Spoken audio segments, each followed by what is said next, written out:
колешката Трпезановска баш ме потикна, ќе ја причам на малку, меѓутоа ќе почнем од крајот.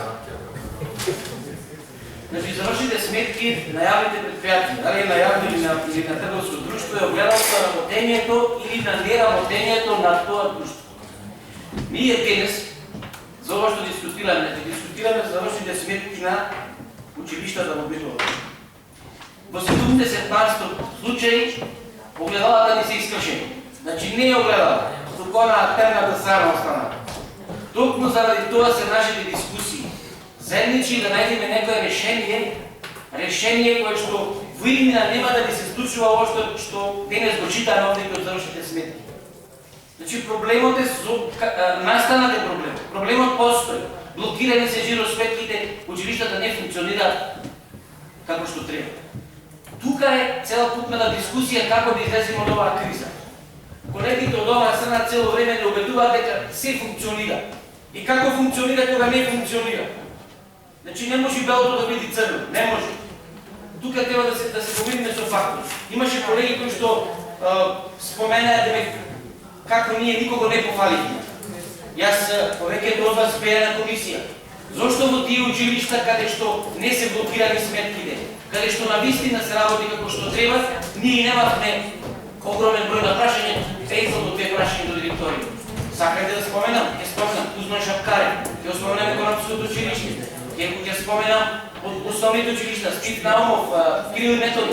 Таму каде што навистина функционира жиросметки. Потежнати услови. Меѓутоа не е блокирана сметка. Проблемот во образованието, овие пари кои што се блокирани. Тоа е проблемот. Таа е цела дискусија. Каде е направена грешката? Дали Министерството, дали општинските служби направиле грешка да дојдеме во оваа ситуација? И од како да излеземе од оваа ситуација? Јас затоа во првобитната моја дискусија реков дека треба вие како директори да инициирате. И ние сме тука, ве потикнуваме тоа да го направиме. Нека Министерството за образование, ако е направила грешка, нека ги пушти тие пари, нека се блокираат жиросметките, нека функционираат училиштата.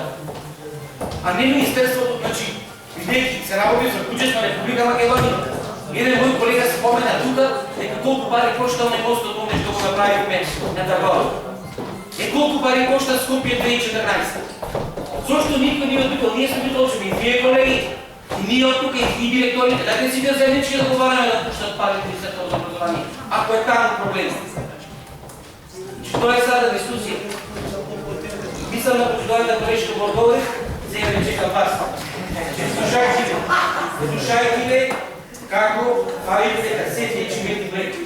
На еден момент помислив дека се работите во Сител телевизија.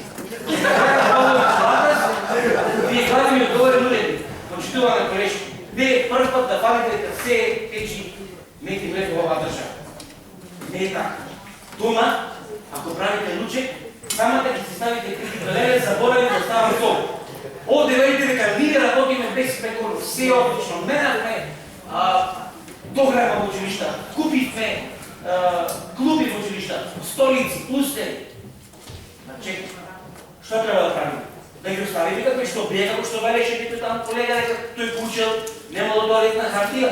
На 21 век сакаме да одиме напред, нема вие ги оставите, вие велите на власт. Ако дојдете на власт, решете го проблемот.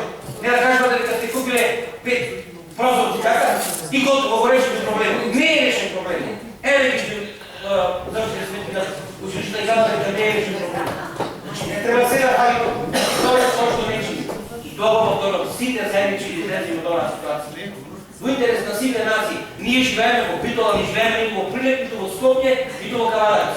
Тука ни е проблемот и мора да го решаваме. Тоа е целта на опозицијата.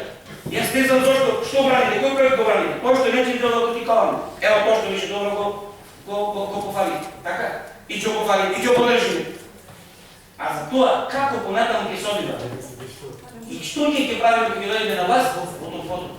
Што ќе дојдеме зборите, понудиме програма, ќе понудиме идеи, ќе понудиме решение и видиме како ние ќе работиме. Меѓутоа, нема се враќате назад. Нема се враќате назад, ако се враќате назад, ево ќе се враќаме. 500.000 лева беше буџетот на Златко Вршковски.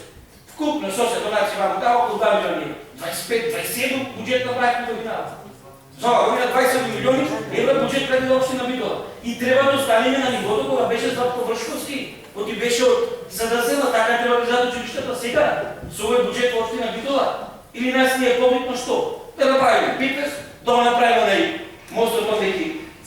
Како што изгледа, да го направиме на Кружниот дек, каде што сега гледам са бали на вистина препиздана. Голем проект, се взимам со малко да им кажа да срещам. Ајде ќе направиме два музеја објаснете за Бокс за возилото што ми се насипа, така? Значи промаш. реплика.